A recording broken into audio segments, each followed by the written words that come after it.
Good day mga ka-jackpot! Bali ngayon naalis ulit tayo ng showroom at pupunta tayo ng Batangas.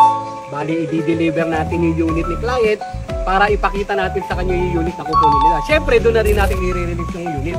Kaya samahan nyo kami sa aming biyahe papunta ng Batangas. Let's go!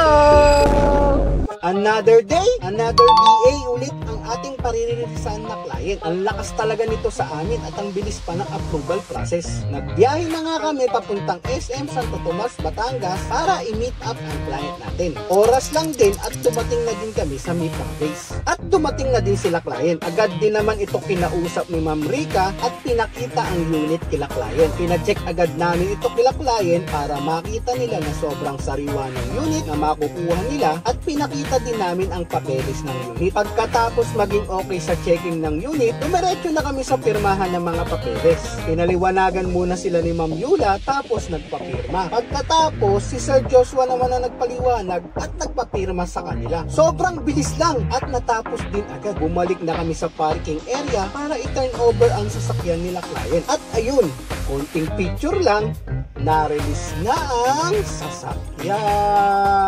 Pala si Rica, isa sa mga agent ng Cars R Us Auto Trading.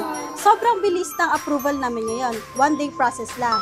Kaya sa mga interesadong mag-inquire, kumonta ka lang sa Facebook page ko at tumawag ka lang sa number ko. Don't forget to like, comment, and subscribe para lagi kayong updated sa mga unit and promos namin.